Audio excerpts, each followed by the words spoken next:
যোৱাকালি BTCৰ নিৰ্বাচন সম্পূৰ্ণ হ'ল। এয়া প্ৰথমবাৰৰ বাবে বড়োভূমিত নিৰ্বাচন অনুষ্ঠিত হ'ল, যি নিৰ্বাচনৰ পূৰ্বেও হিংসাত্মক ঘটনা সংঘটিত হোৱা নাছিলে। নিৰ্বাচনৰ সময়তো হিংসাত্মক ঘটনা সংঘটিত নাই হোৱা আৰু নিৰ্বাচনৰ ফলাফল দিয়াৰ পিছতো সকলো পক্ষই ক্ৰীড়া সুলভ মনোভাৱেৰে পৰীক্ষাৰ ফলাফল যেনেকৈ আমি গ্ৰহণ কৰোঁ, নিৰ্বাচনৰ ফলাফলো তেনেকৈ আমি গ্ৰহণ কৰিছোঁ। মই বড়োভূমিৰ ৰাইজলৈ পুনৰ এবাৰ অভিনন্দন জনাইছোঁ আৰু BPF দলৰ মুৰব্বী হাগ্ৰামা মহিলাৰীক তেখেতৰ বিজয়ৰ বাবে অভিনন্দন জ্ঞাপন কৰিছোঁ।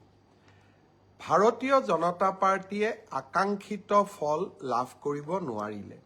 আমি 5খন আসনত জয়লাভ কৰিলোঁ আৰু 5খন আসনত আমি 150ৰ পৰা 600 ভোটৰ ব্যৱধানত হাৰিবলগীয়া হ'ল।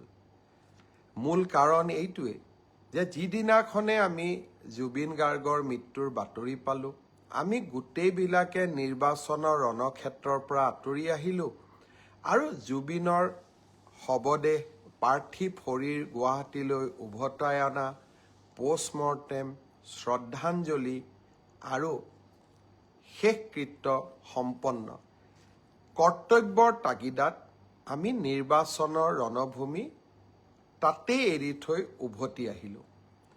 আকাংক্ষিত ফল লাভ কৰিব নোৱাৰিলোঁ, কিন্তু আমি সকলোৱে জানো যে কৰ্তব্যৰ আহ্বানতকৈ জীৱনত আন একোৱেই ডাঙৰ হ'ব নোৱাৰে।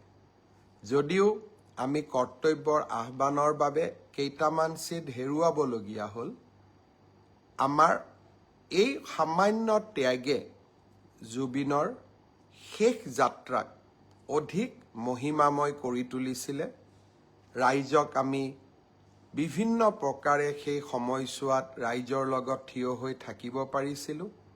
সেয়ে 4-5টা চিটত আমি অত্যন্ত কম ভোটত হাৰিলেও আমি তাক পৰাজয় বুলি ভবা নাই। বড়োভূমিৰ ৰাইজলৈ আৰু ভাৰতীয় জনতা পাৰ্টীক ভোট দিয়া প্ৰতিগৰাকী ৰাইজলৈ মই মোৰ অজস্ৰ কৃতজ্ঞতা জ্ঞাপন কৰিছোঁ।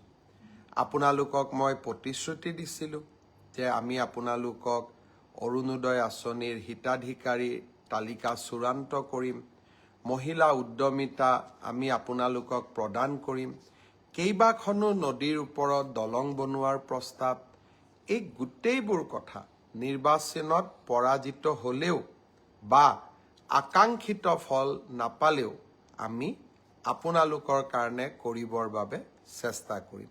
পুনৰ এবাৰ আপোনালোকক বহুত বহুত ধন্যবাদ জনাইছোঁ।